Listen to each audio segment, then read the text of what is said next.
smoke makers anymore.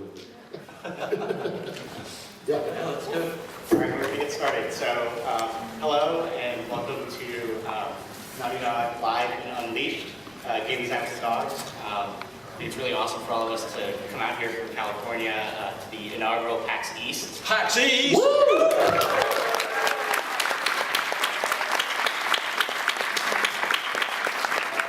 We're really proud to actually be part of this, so it's awesome. Really, really proud. Yeah, and so I'm from Boston, so I'm super stoked. So, who here doesn't know who Naughty Dog is or what they do? Awesome, I think so. All right, so, my parents know, who are sitting up front, they know where I work, but they may not necessarily know what I do. So, we're a video game development studio based in Santa Monica. We're about 120 people, and we created the multi-million-selling Crash Bandicoot and Jack and Daxter franchises. And more recently, we released a couple of games that you may have heard of. Uncharted Drake's Fortune in 2007, and then just late last year, we released Uncharted 2 Among Thieves, which may have picked up an award here or there. Two awards. Two, yeah. So to kick things off, we'll tell you who we are, we'll do introductions, and we'll get right to it. I'm Arnie Meyer, I'm the community strategist. I do basically marketing, PR, community, social media at the studio. If you come to our website, I write the blog, and I'm on the message board, like the PlayStation.com forums, and NeoGAF. Anybody here from NeoGAF? Yeah! Right. Shout out. Yeah. So I'll just keep it going. I'm Jacob Minkoff. I'm a game designer at Naughty Dog. Jacob did the train.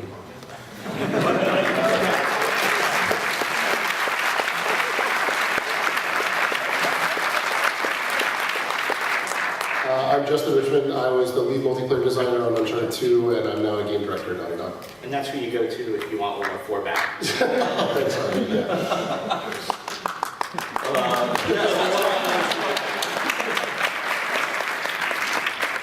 And my name is Richard Lamarchand. I've been at Naughty Dog since middle of 2004. I joined up just to help finish up Jak 3.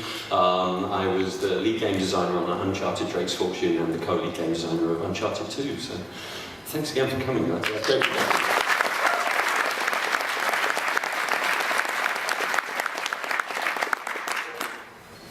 Okay, cool. So what we're going to do in this panel is sort of give you a glimpse as to how Naughty Dog likes to design our games.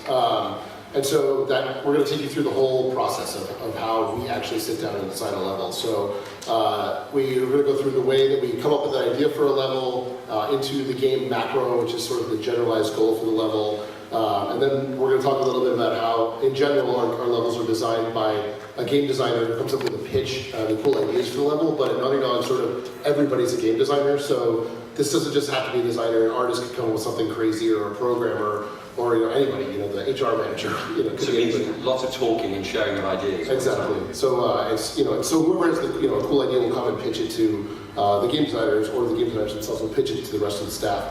And we're really, really collaborative and talking about how we, everything we do, we sort of bounce off each other, and going back and forth with the programmers, the artists, and the designers, making sure that sort of everybody has buy-off on the stuff before we start working at it. And then the way we usually start is we'll go what we call iterative block mesh, which means we'll start off in Maya with just some gray boxes, which we'll show you a little later on. And we start with that, and then sort of our whole idea basically behind our design is just do stuff. Let's just get stuff into the game and try it. So we start with very simple block mesh and then sort of build up from there. And you kind of saw it there. I don't know if you were looking at the screen and back it up. And this is kind of how it happens. We start off with a simple block mesh, and then slowly some concept art starts to fade in. It's magic, just like that. Just like that. Because we have a button that we press. Yes. And then, eventually it gets handed off to the artists, and the artists are very iterative also, and they'll kind of do successive passes, adding in more and more detail, and involving more and more people in the process, and eventually the texture artists Yeah, so here's a final shot of the take from Uncharted 2. So what we've decided as a goal for this sort of presentation is to show you what it would be like for us to design a new chapter from the first game, Uncharted Drake's Fortune. So basically what we were saying is, At the end of Chapter 3, A Surprising Find in Uncharted Drake's Fortune, Drake and Elena get on a Jeep, and then all of a sudden they're on Sully's plane going towards the island at the start of Chapter 4, Plane Wrecked. And so we're going to show you that movie in just a second here that sort of sets up these two cinematics where So this is the sequence as we saw it in Uncharted Drake's Fortune. yeah, this is Chapter 3 into Chapter 4. Over here, I think. Yeah, this way.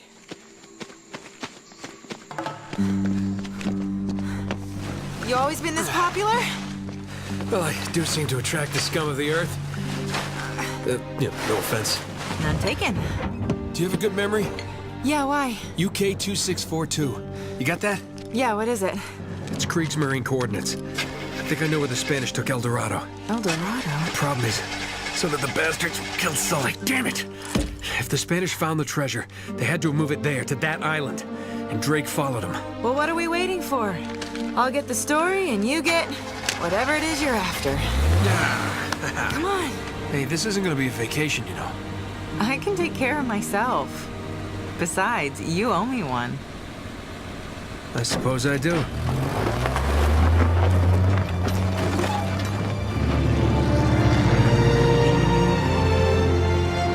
We're on the trail of the lost treasure of El Dorado, and it's brought us here to this tiny island in the middle of the Pacific Ocean.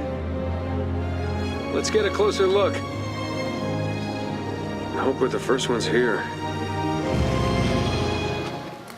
Okay, so we use the magical crossfade there to get you between these two chapters. And so one of the things that we actually try to do with the Uncharted series is to stay in real time as much as possible. So we'll be staying with Drake when he goes from place to place, but sometimes that's impossible. Yeah, the magical crossfade tool. Press the magical crossfade button. Exactly. That takes care of everything. But in this case, we just felt like we had a missed opportunity here that we could show off how we sort of design. So, how do they get to the plane? What happened once they got there? They're both deep inside the Amazon, somewhere in the heart of South America, and wherever they're going, there probably wouldn't be a full-fledged airport, right? It would be some kind of landing strip. There's going to be some kind of landing strip. Exactly. Yeah, So the plane's got to take off from somewhere, but it's not going to be, like the Bogota airport. So presumably Drake knows where this is because that's how he got in with Sullivan. Roman and Navarro would already probably know about this airstrip if it is the only one in the area, and they might even be waiting for Drake and Elena once they get there. So there's an opportunity for us to interject some gameplay in between these two moments. So we decided we'd like to create a new chapter that shows the previously unseen part of the adventure. So we're going to work up a new chapter here for Uncharted Drake's Fortune. We're calling it Chapter 3, Strip Search. I'm not sure that's such a great name for a chapter. Actually. I don't know if that would get past everyone. So Richard intends to do our chapter names. He's come up with a lot of them for both games. Like everything at Naughty Dog, it's a big collaborative process, and of course Amy Hennig and Josh Scher, who are two of the main writers for Uncharted 2, along with Neil Druckmann, my co-lead game designer, they always give me loads of good ideas and kind of vet the list. But there are always a few that we would love to have in the game, but that don't get through the net. One of them being this.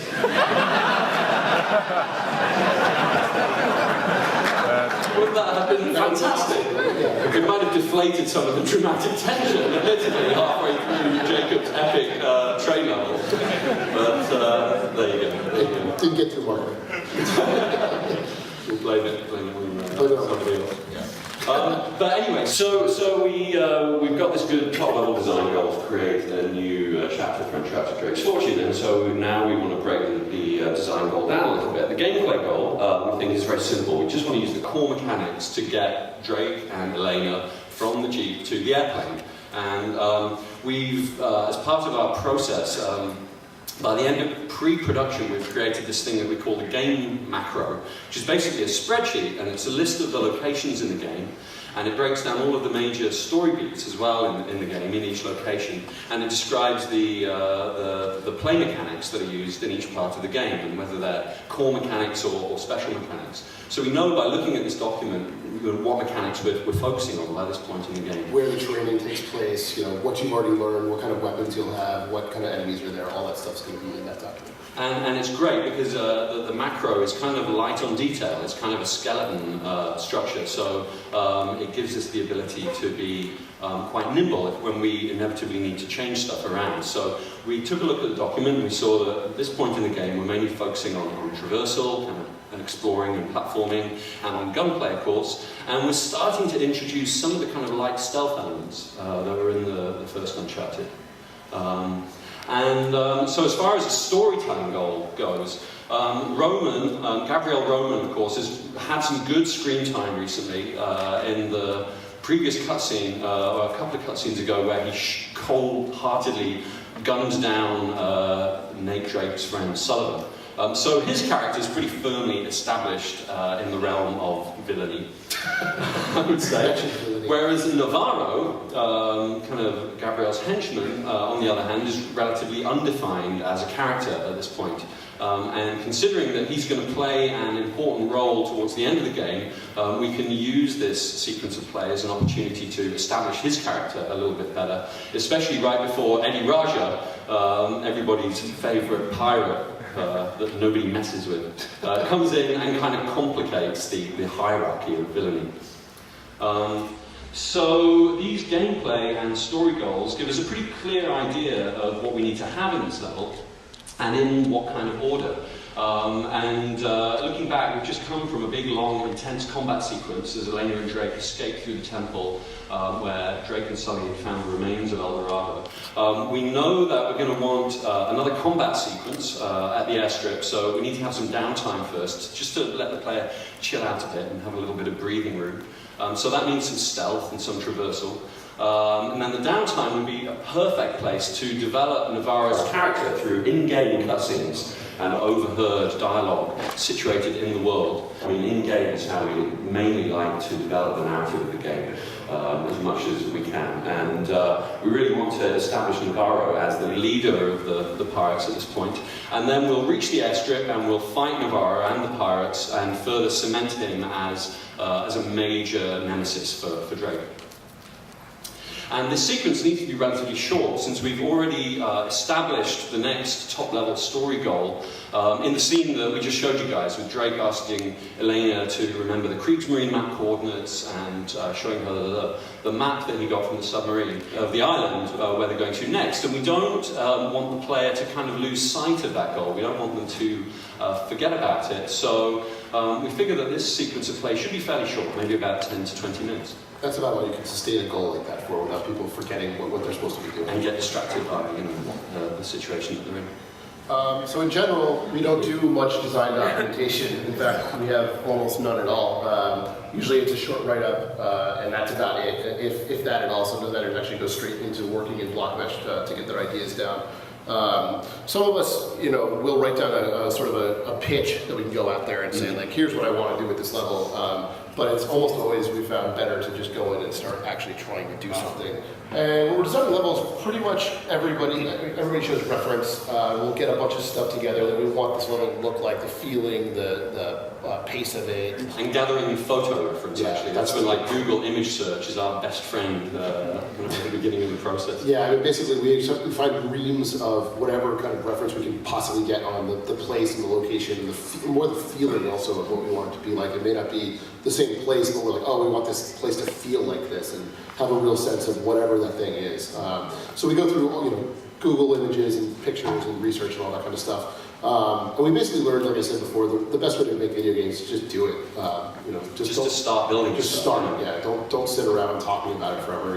Come up with an idea and then go, and then you'll see what's wrong with it in the process of actually building it. That's when you make, we found anyway, like your biggest discoveries. It's good to have a certain amount of planning, but the place where you make the real discoveries, both about the game design and also about the production methodologies, the things that are working in your production process and art, is to just start building stuff. So. And that's how, it's not just design. I mean, that's pretty much how everybody at the company works, hard and programming as well. If we decide on a feature that we want, we just try to make it and see where the problems are going to shake out. So to this end, Jacob's prepared a level for us in Maya. It's our 3D tool that we use, and then we also use a bunch of custom design tools to get stuff into the game. We're going to show off Maya today. And this is just a really simple block mesh level, using simple geometry that sort of defines the shapes of what we think things are going to be like, what's going to make the right size to make a good level like this. He's going to take us through it, and just like we would if we're in the office, we're going to sort of go back and forth talking about the level, and then at certain points we're actually going to have you guys talk about this stuff with us as well and see what you guys think is interesting. So it's kind of all of us in the room stacked up against Jacob. That's all right, Jacob. It's cool. Tear me apart. So we're just going to jump in and start showing some stuff here in Maya and take you through the actual level 3.5 here.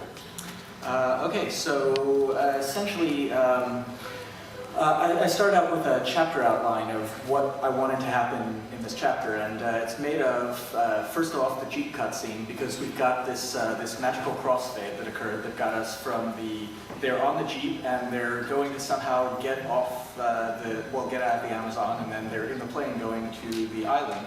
And I know that we need to start up the next sequence with them on a Jeep, so easy starting point. Okay, they're on a Jeep. And so they're going to get to the airstrip in the Jeep and see Navarro and his pirates, and they're going to see that they can't get to the plane. So now we're going to have a stealth traversal sequence where Drake is making his way to the plane, trying to avoid the pirates. Following that, we'll have combat on the airstrip where Drake is trying to defend at the location of the plane as Elena tries to get to him, and they both try to get on the plane and get out of there.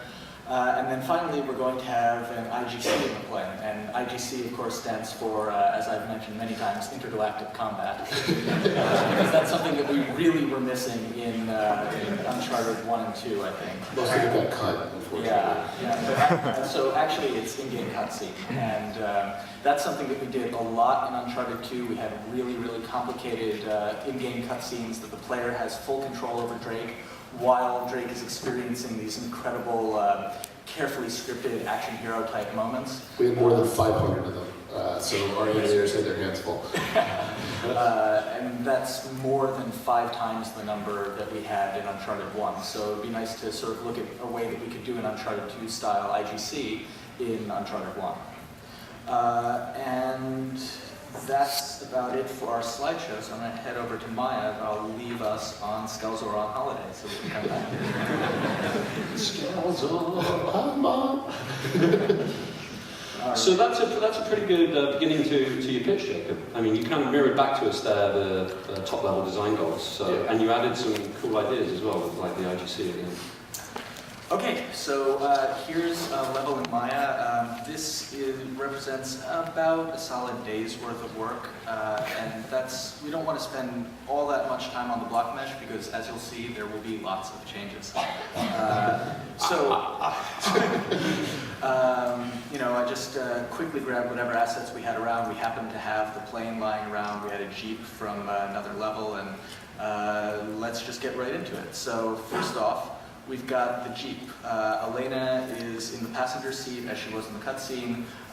Drake would be in the driver's seat, and they have arrived at this cliff overlooking the airstrip. Here's the hangar right over here, and they see the plane. And there's Navarro and his various pirates all milling about, and they have discovered the plane. And I'm thinking that we start the cutscene with Navarro actually ordering his pirates to sort of drag it back into the hangar. So I'm not sure that it makes it all the way into the hangar during the cutscene. Might be cool if it's starting to be dragged back, and then once we return to gameplay, we see it drag the rest of the way, make a connection between cutscene and gameplay. And what are you thinking there, Jacob? Would that be better as a pre-rendered cutscene on the tail of the first half of what we just saw, or would that be better as an actual IGC? Well, I think we're looking at a pre-rendered cutscene, certainly as the Jeep arrives and they get off, and they're sort of overlooking the whole airstrip. And the way I'm figuring that the cutscene part goes is that they arrive overlooking the airstrip, and they're like, crap, I mean, Navarro's got our plane, how are we going to do this? Drake's like, okay, this isn't going to work the way we're planning, so Elena, you wait here in the Jeep. There's this sort of like long hill going down to the airstrip over here, and he'll be like, okay, I'm going to go down there and try to get the plane out of the hangar. Here we've got the plane gone back into the hangar, and then when I give the signal, you drive down and join me. You'll make a distraction, and you'll be able to bowl through them with the Jeep, and then just meet me at the airplane, and we'll get out of here. And she's like, all right, but what's the signal? And he's like, I don't know. You'll know it when you see it. And that's good because that gets us, so essentially what we get there is a moving target or a moving meanie for the player to know what they're supposed to be doing, to firmly establish their goals at the beginning or at the end of this cutscene. And in case anyone doesn't know, weenie is a term from like theme park design. The Disney Imagineers and theme park designers use this term weenie. It's something like Space Mountain that kind of sticks up over the horizon, and it gives you a way to navigate, to orient yourself spatially to the park. It gives you goals to move towards. And the paths that move towards weenies will often kind of curve around some obstruction, so you get lots of nice reveals as you move through the environment. So it's a term that we've come to use a lot. The 50s were a more innocent time. I couldn't stop smiling when I came to the company and heard that term used. So what Jacob's done really nicely here is giving the player something that they see that's moving right away, and so they instantly know, okay, that's what I have to go after. So they've got their top line goal, remember these Kriegsmarine coordinates in the island, but my short line goal is go find this plane. Right, and I've got the hangar here, which is a very prominent piece of the geometry, and the path that we're going to be going down momentarily curves towards the hangar so that the player in the course of gameplay is looking at their goal the entire time, which I also think is a really important thing. You don't want to show the player their goal and then take them off in a completely other direction and, you know, just remind them occasionally, hey, you were going towards that thing. It's better if they see it and they're going towards it the entire time, which is, again, the way the Disney parks work, and I have a season pass because of that. All right, so Drake jumps down over here, having left a slightly worried and exasperated Elena behind in the Jeep waiting for the signal. That's a gate, yes? Yes, that is a gate. So what I would imagine is that the pre-rendered cutscene ends with Drake jumping down this cliff and sort of disappearing behind it over here, sort of perspective-wise. And then we start in gameplay with Drake on this cliff over here. Perhaps we even have a camera that shows you something like this so that you can see where Elena and the Jeep still are, and Drake shows up over here. And then gameplay begins from vaguely around this perspective. And we talk a lot about gates and valves in terms of level layout, which are places in the level that you can only pass through in one direction or in different directions at different times, depending on what you've done. It's important for us to get a sense of what we call wide linear, so we want the player to feel like they have a lot of options, but in reality they really don't. We've only given them a limited number of options, they just feel like they have many, many more than they actually do. We want everyone's experience to be distinct, but within the constraints of the experience that we've designed. So here's Drake having progressed a little bit down the path. A lot of this traversal here is sort of placeholder. It's more the idea that there will be jumps and there will be some climbing. But I'd probably tweak that and work it up in more complex ways to figure out, okay, well, what combinations of traversal have we done in the past? Well, okay, we've swung on pipes, we've done hand over hand from handhold to handhold. Maybe we've swung on a rope along the wall, and I'd probably find more interesting combinations that build on what we've done. So perhaps instead of this being a jump right here, I might do something like climb up the wall, jump sideways to a vine hanging off, swing back and forth until you can jump farther off, you know, that sort of thing. But it's more of, we're just going for the experiential flow here, not the nitty-gritty of it. So you're saying, Jacob, you put some of that stuff in here along the sequence? Yeah, I'd probably do this along this initial, gotcha. this initial area prior to the first enemy moment here. And the enemies do not know you're here yet, right? That is correct. So this is a stealth sequence, and like we were sort of alluding to before, Uncharted 1 actually had stealth elements. You could do like sneak up behind someone and do the neck crack and stuff like that, but it was never trained, so people didn't tend to do it. And I think that here, early on in the game, is actually a good point to train it. There was like one or two opportunities in the temple that we just came out of, but a little refresher right here would be good. So what I'm thinking is that we have a bit of a cliff face over here that we can, you know, nest a pirate inside, and as the player is walking down this cliff path, we can have the pirate come out and drop down as if he's sort of been exploring the jungle, looking for any possible routes that Drake could have come from. And then he starts walking down the path this way with his back to Drake. And at that point, we can do a little pop-up message that explains to the player how to do stealth. You know, get close behind the guy, press square, that sort of deal.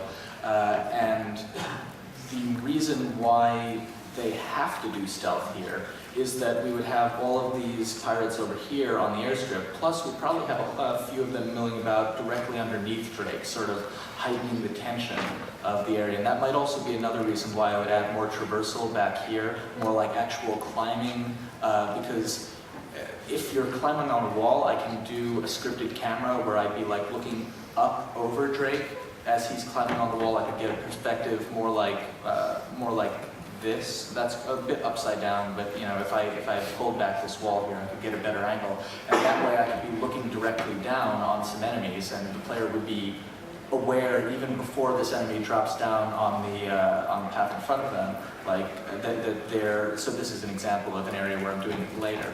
But you know, if Drake was shinning along this edge over here, and I had a camera up there looking down, and these guys were talking underneath him, you'd get the feeling that, okay, I need to be careful because there's no cover along this path at all. There's nothing he can hide behind. So if he shoots off a single shot, it's going to be heard, it's going to be seen, and then everyone's going to pile on him.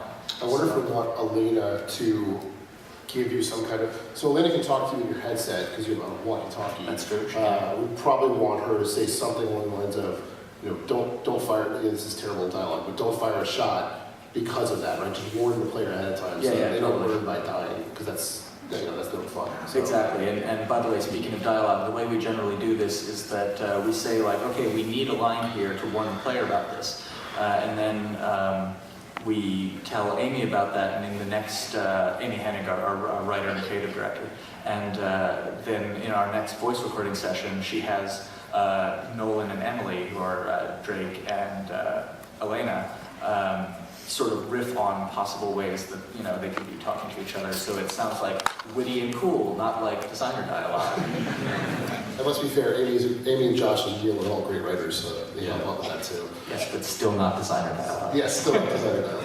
And that stuff extends beyond the dialogue to the little details of the physical motions. We do motion capture for some of the in-game stuff and a lot of the cutscene stuff. And there was one little thing I only noticed actually last week, when Elena kind of bats Nate on the arm with the map when they're talking together at the end. That's not something that was scripted, that's something that the actors kind of just brought to life on the stage in the moment. So it's really important to us to include those guys. They bring so much to it. We do table reads just like you would with a movie or a TV show, and we really involve the actors very, very early in the process so they really get buy-off on what the characters are doing.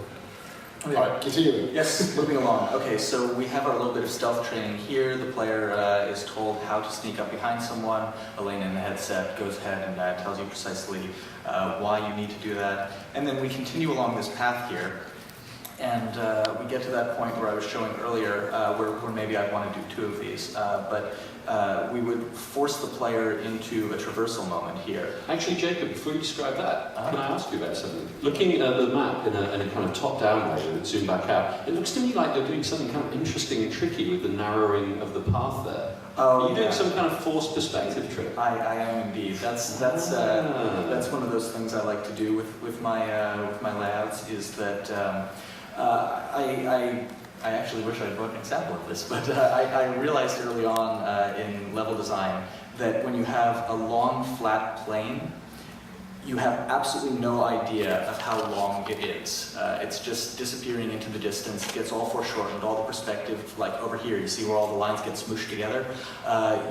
You have no idea how long that blue swatch is. If I continued it out farther and farther and farther, it would just get more and more smooshed to the horizon, and you have no idea if it's like 40 feet or 40 miles.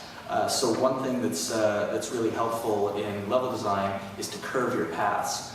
So that the player has a really good idea of how far they have to go. And you can see that from player perspective over here, there are a few things that are going on.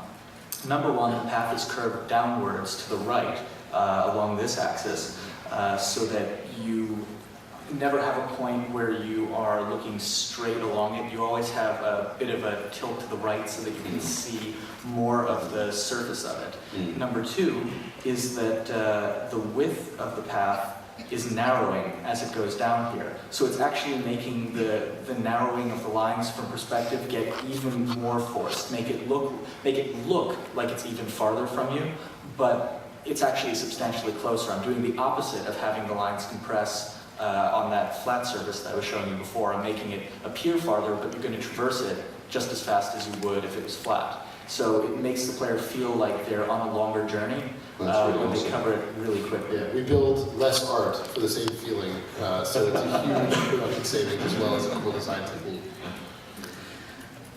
And of course, as I was mentioning earlier,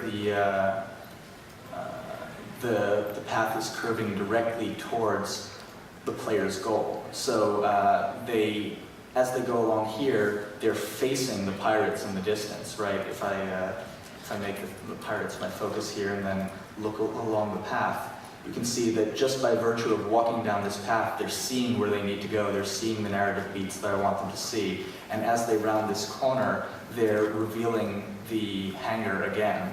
And rather than having to do like a camera fly-through, camera fly-throughs tend to be really lame. They pull the player out of the experience, and designers like camera fly-throughs because they're like, look at this thing I put over here. Now look at this one over here. I should know I've created plenty of those in my design career. I think we all do. Sometimes there's no choice. But Yeah, every young designer and even experienced ones who are put in a difficult place put camera fly-throughs in. But the problem is that you may know what you're looking at, but as far as the player is concerned, they just saw thing, other thing. What was the first thing I saw? So it's much better if you make your level design direct the player towards what you want them to see, and they just see it during the course of normal gameplay. That's what we try to do throughout Uncharted, is always make sure that the weenie is at the end of a path, or lit up a certain way, or in some way the thing that the player is the most likely to focus on. And so do you think that the fact that it's like an inorganic structure, a man-made structure in the middle of this lush jungle, that will kind of help it pop from the background? Absolutely, yeah. We often find that we collaborate very closely with the environment artists to make sure that it really does pop. Like, perhaps silver corrugated metal wouldn't really work all that well for this hangar, even though that would be pretty realistic. Maybe we'd want it like bright red with yellow stripes. painted, right? You know, just fading out. make sure that it really shows off that it's the most important piece of this environment. And then again, make everything face towards it. So I didn't want to derail you, Jacob. I think you're up to where the path gets super narrow. That's where Drake has to drop down into a forced, braced edging. So Right. he's kind of hanging from that Exactly. edge. Looking down at the pirates below, is that right? Exactly. So we would have a situation where the path gets too narrow for Drake, and he's then forced into a position where he has to edge along it.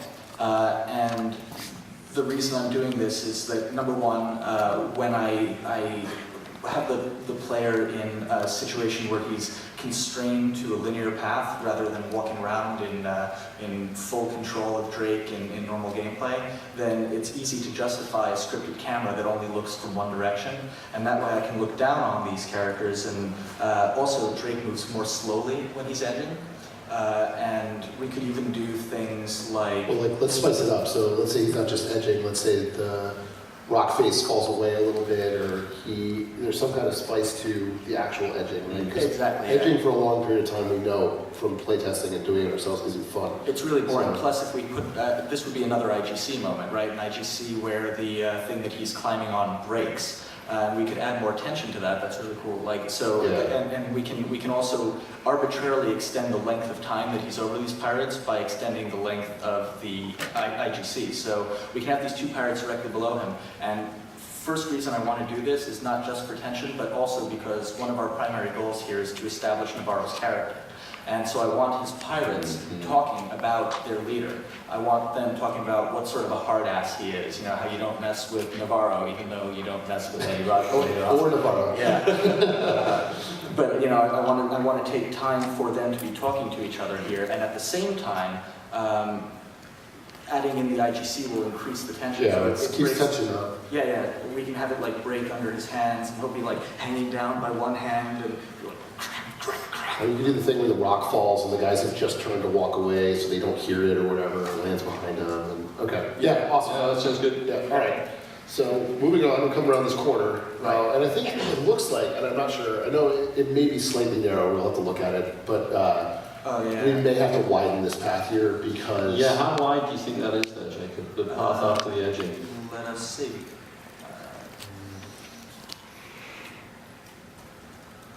Ooh, Yeah, that's pretty darn narrow. We usually, in Uncharted, try not to make a path ever get narrower than about 2 meters, and Drake is about 2 meters tall. Just slightly squirrely, so we can widen it out. It starts to feel a little bit tight, and it's easier to kind of fall off the edge. It's a little bit uncomfortable. You probably know that in a third-person character action game, everything in the world tends to be about 60% bigger than it is in real life, especially stuff like doorways and corridors and things like that. There's just something to do with the camera position in the world. If you have things modeled to kind of real-world scale relative to the player character, the world looks kind of small and dinky. So we generally scale everything up. So yeah, it'd be great if... oh, excellent, you already did it. That's awesome. That's why plot mesh is awesome, because you don't have to worry about it, right? You just do it. That was nearly free. If that was final art, that would be a lot of money. Yeah. Okay, so we come around this corner. Right, so as we come around the corner, we've now reminded the player of their goal, because by virtue of coming around the corner, they saw the pirates again, they saw the hangar, and now they come to this dead end over here on the side of this cliff.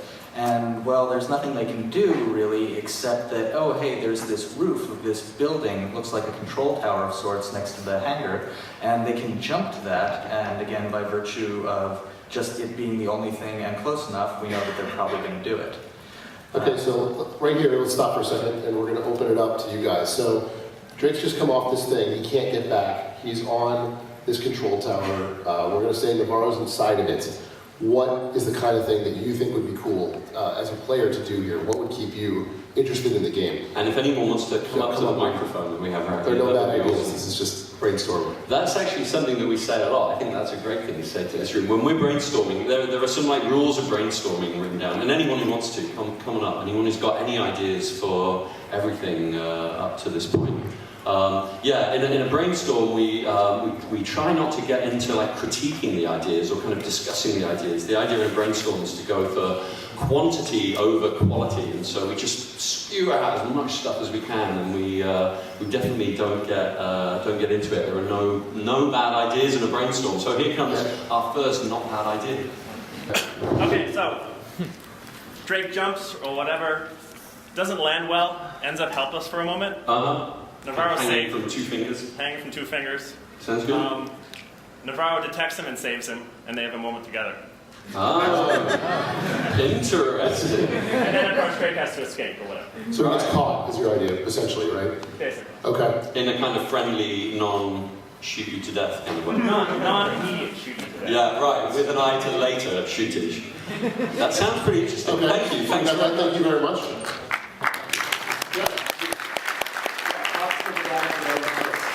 Yeah, exactly. Thank you. Go ahead. I was going to say, at this point, you're probably you're far enough away, and you've been working through the level, through the platforming enough that Elaine is probably getting a little antsy based on her character. So now she's going to jump in and create a diversion, not wait for the signal. That'll move Navarro out and give Drake a chance to get into the tower, perhaps learn some information, and you get some time on your own while Elaine is being heroic for a little bit. I think that's a really great idea. That's a good idea. We've kind of been neglecting her back there. She never likes to sort of sit back. She wants to prove herself. She's a very kind of active character, absolutely. Awesome. Awesome Yeah, idea. thank you. Thanks, man. Cheers.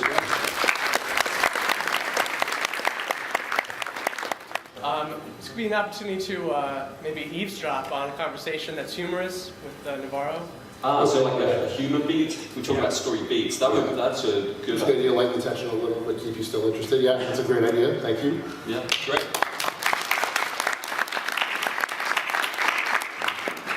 Hey, I was thinking, why not have it where when he jumps on there, you have a window either below or above him, where Drake can see that he's there and everything, and there's a possibility that Navarro's can see him. So there's that little bit of tension right there, and you have him either hanging and have like a quick time event. So Okay.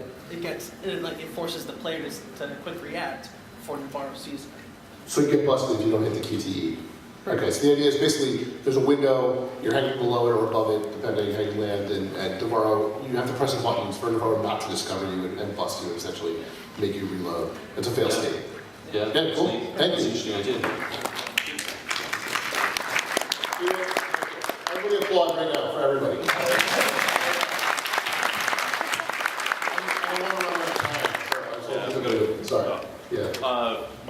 creative idea was kind of they all beat me to it, to incorporate what they all said. If you flattened out the roof and had the window there, Drake could jump and hide, and then Elena could be like, "What's taking so long?" And since it's in his ear, he's going to jump and be like, "What are you doing?" In normal character banter. And that would be a really nice way of reinforcing, because we're always trying to ground the reality, what we call ground the reality, reinforce the reality of the world, and you know, a slightly abstract game mechanic like the microphone in the ear, if that had some kind of visible impact on the world, that would be pretty awesome. Yeah, we've never done that. So. We haven't, no, thanks for the idea. Thank you. We'll put you in the credits. Thank you. I like the idea of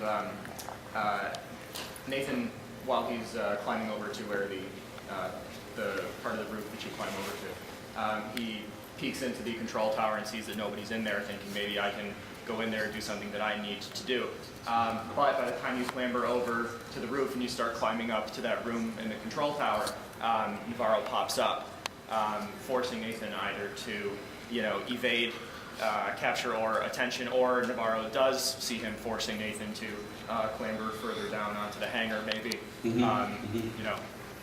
instigating that action scene. Forcing the player along quicker. Right. Cool. Excellent. Yeah, that sounds great. Thank you. Great. I don't know, is it? Surprise. Oh, no.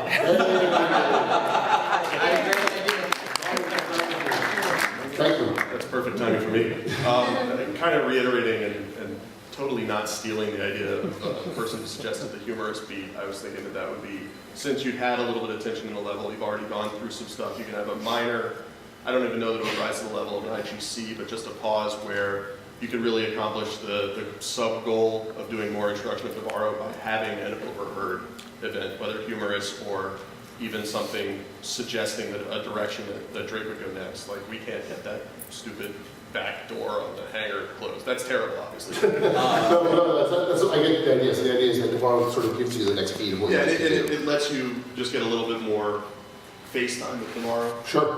So yeah, it's a good idea, I mean, especially since we're trying to establish Navarro as being presentable characters. Thank you. Cool. That's awesome. We've only got 17 minutes. Okay. We're gonna have to cut it out just so we can keep moving. Sorry, guys. But remember what order you're in, guys. Yeah. Because we'll do another quick round of this at the end. Yeah. This is excellent. Sorry, Okay, guys. so I think the quickest ones to incorporate here would be the one that was overhearing Navarro speaking to someone, and also like the Navarro looking out the window sort of thing. Yeah. We tend not to do quick time events, but we can still play that same event. We can still play that same beat without a failable QTE. Yeah. So, all right. So let's say that. Let's say that we've got this ledge around the edge here, and we've got a window above up into the control tower, and Navarro is up here with a couple pirates. So Drake will be forced into a position where he has to climb up and do a wall hug type of shimmy along this edge, because there's some sort of radio tower or something here, so that he can't be hanging off the edge because that's blocking him. So he has to get up on the edge and squeeze through this little crack. And that's a good sort of thing to do because that will slow the player down. That's probably one of our slowest movements. So at least beginning this moment, the player will be going really slowly behind this radio tower. And has Navarro started speaking with the other pirates? Yes, yeah. Okay, yeah. cool. So as you sort of climb up here, Navarro's speaking, and we can do a couple different things. We can do like initially a camera more like up above here, maybe a farther out camera, so that the player can see both Drake edging down below and Navarro up here with his pirates. Or we can, and maybe even in the middle of it, maybe we start up here, and then the camera sort of swings down this way, so that as the player reaches this area over here, Navarro sort of puts his hands on the edge of this railing right here and leans over and looks out and like, damn it, where's Drake? And Drake is like, That's a classic adventure trope. So that's that's something that fits completely in the genre. We should totally do that. We actually don't do that very often. So right, but we love to do it whenever we can. Whenever we can like leverage the techniques of cinema and cinematography in an interactive context. That's some of the real magic we think for our games. Yeah. So great, cool. That's also a little humorous beat there. Everyone chuckles. So the player shimmies all the way around the edge of this building and then climbs up.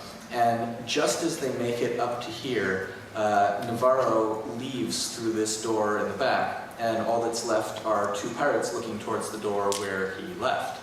So we've got reinforcement of the stealth mechanic here. They can sneak up behind someone and neck crack them. Probably the other guy will hear at that point. Then they have a little brawl, square, triangle, square moment, and then the area is now empty of enemies, and Drake is capable of progressing through the control tower.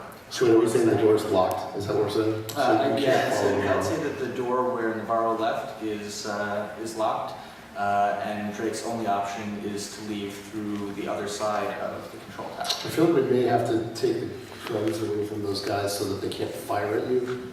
Right? If you blow the stuff. Actually, take the guns away from the guys for sure, and also let's say that Drake dropped his gun back over here. Right. Yes. Let's say that when we did that IGC where the guys were edging along, Drake, in order to grab when the thing broke that he was holding onto, he lost his pistol. Yeah, that sounds good. Yeah. So he's had to do this entire thing unarmed anyway. Yeah.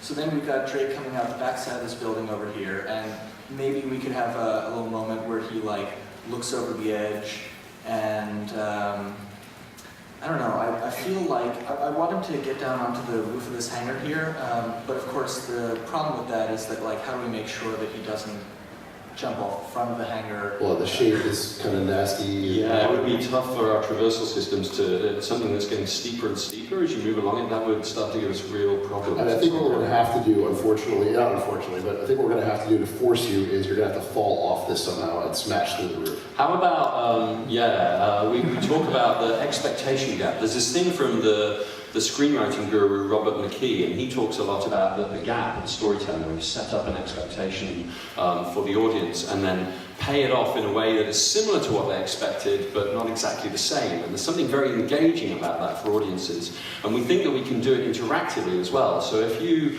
are expecting to drop down onto the roof of the hangar and then traverse into that hole there, what if we close the expectation gap by making you just burst through the roof of the hangar? No.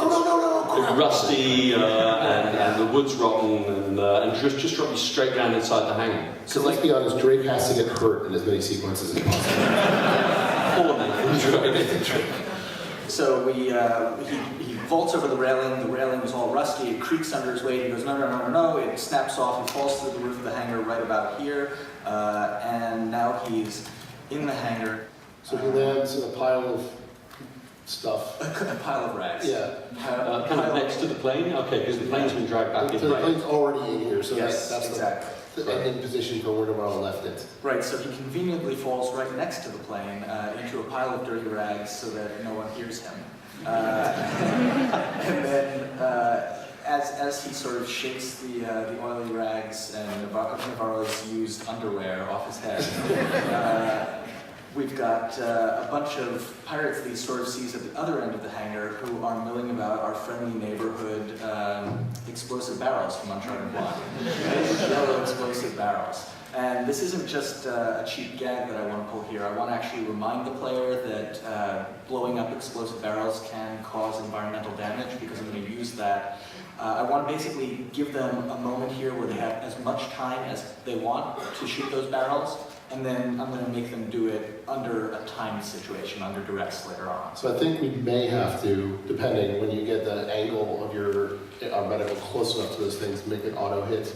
So if you're even close to shooting at them, yeah, right, do a make sure they blow up. Yeah. So we can do these things called frustrum checks, see where Drake's actually, or where the player's actually looking, and we do this all the time.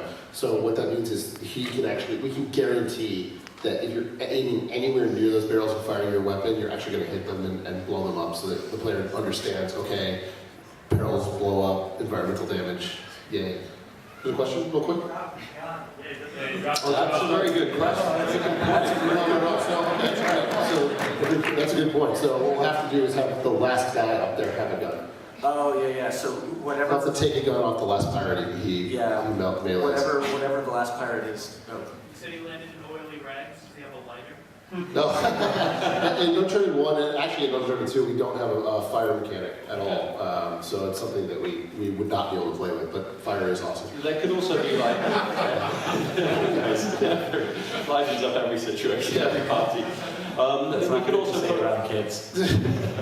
Put a gun collectible down here as well. Absolutely, yeah. We probably have an infinitely respawning gun down here, that sort of thing, just to make sure that there's no possibility that the player is like, I'm screwed, I have no ammo. Yeah. Okay, so you blow these barrels up. All right, blow the barrels up, and fires go flying. Exactly. Like what we'll say is that they actually closed the hangar doors over here, so those were shut before. And then as you shoot these barrels, everything blows up. All these pirates, boom, ragdolls everywhere. And the doors blow off the hinges. Doors blow off the hinges, fall down. Anything stacked against the walls of the hangar that gets all scattered around, conveniently creating cover for the upcoming battle.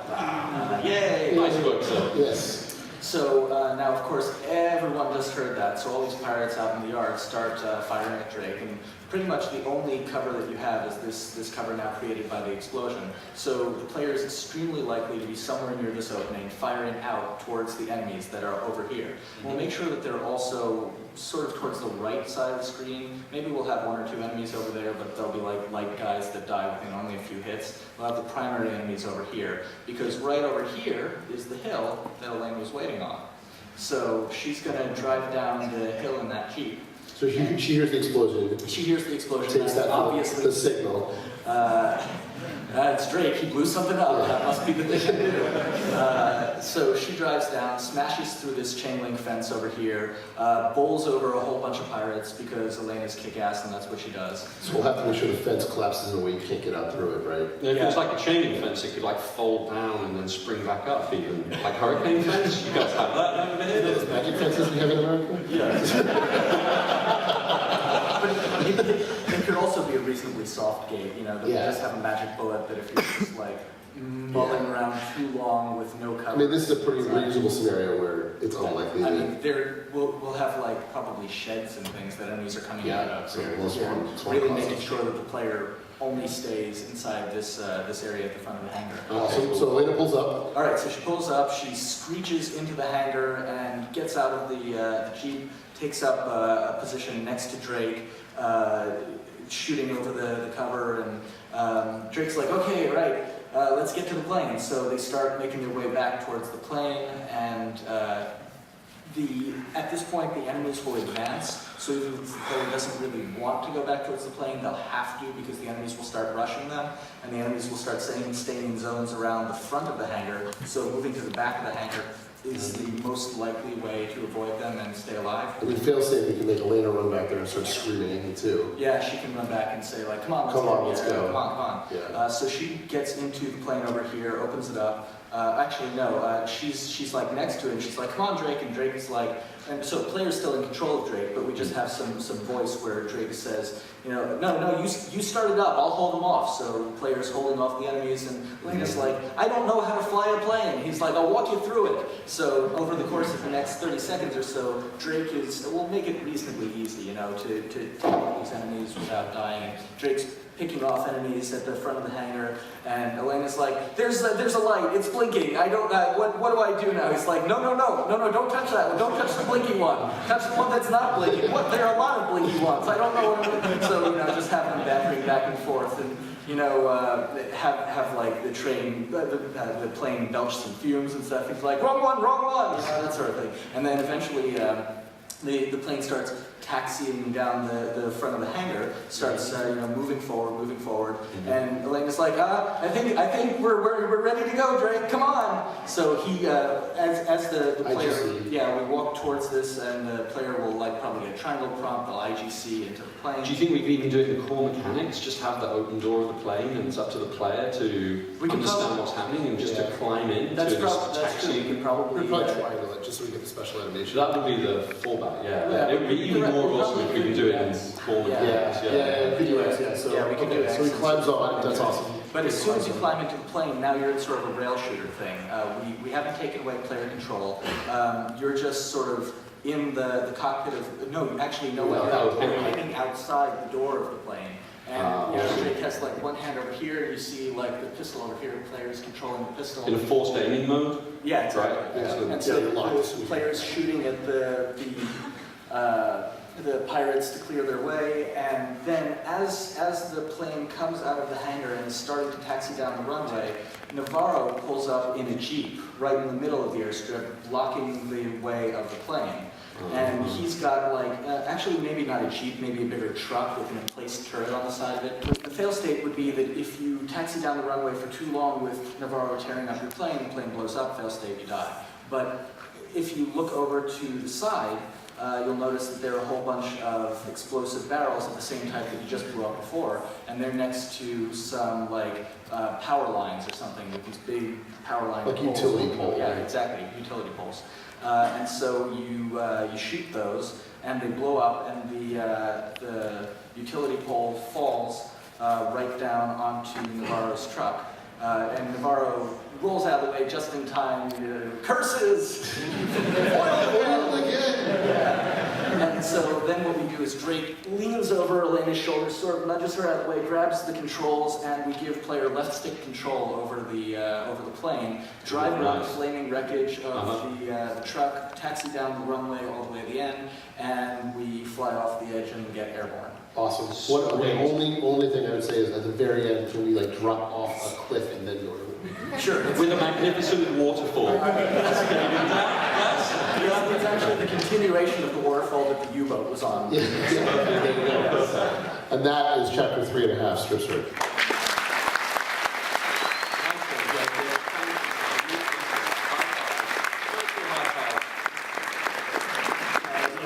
We're almost out of time. A couple more things. Sorry. So, 2 minutes? Well, yeah. Maybe we could. Yeah, so let's just real quick, we were going to talk a little bit about how sometimes we have to use these spaces in multiplayer and what would we do to change it. But if people have other questions for us, we'd be happy to. Those four guys who are up here want to come back up, please feel free. Any more design ideas or any more questions for us? We've got like 2 minutes. Yes, shout out to NeoGaf for this image that Woolen did. This is probably the greatest design ever. And someday we will go with it. He actually put that up the day we announced we were coming out with multiplayer. So. It's beautiful. So beautiful. Okay, one thing I noticed is that you do not allow for multiple paths to get to somewhere. So like getting into that hangar, why don't you do that in your design work? Is there a reason or? Well, it's a good question. We try to do that in our design work. Uncharted 2 is actually more linear than Uncharted 1 was in that sense. There are more sections in Uncharted 1. There are places in the fort where you can often, there are multiple paths to somewhere. It's something that, we kind of become more aware of in our post-mortem process for Uncharted 2. So. It's a hard question because we do want, they're cutting us off, so this is the last question, sorry guys. Basically, the way it works is we really want to have basically a linear experience that we're telling a very specific story for, but we want the player to feel like they have more options. So ultimately, it comes down to a matter of time often. We just don't have the time to iterate to make multiple paths.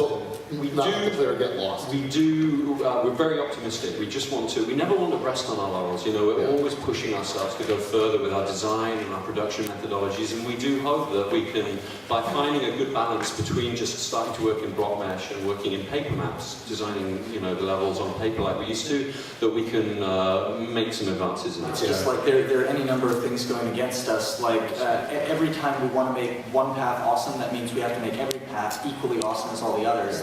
You could potentially triple your production work. And you can also make it more confusing because by having multiple paths that potentially all meet up at a point, you could have a thing where Oh, right, let's go to that slide right there. You could potentially have a situation where you've got one point where the player starts, and then 3 possible paths, and the point where they all meet up again, you could have a situation where the player actually takes path number 3 and sees path number 1 and takes it back the other way, and they're like, what? I just got where I started. You can end up in this very weird circular thing, but it is a goal of, in the future to be much better about live linear, for sure. You can tell we've been thinking that. Yeah. We really appreciate you guys coming out. Thank you so much. I'm sorry we were So much fun. We'll be outside the door for just a minute if people have questions. And don't forget to come visit our website, read our blog, follow us on Twitter. That would make me really, really happy. Yeah, increase our Twitter feed today, people. Yeah, right, Arnie, some nice posts on our community forums. Come check them out. It's been really fantastic. Thank you guys so much. We really appreciate it.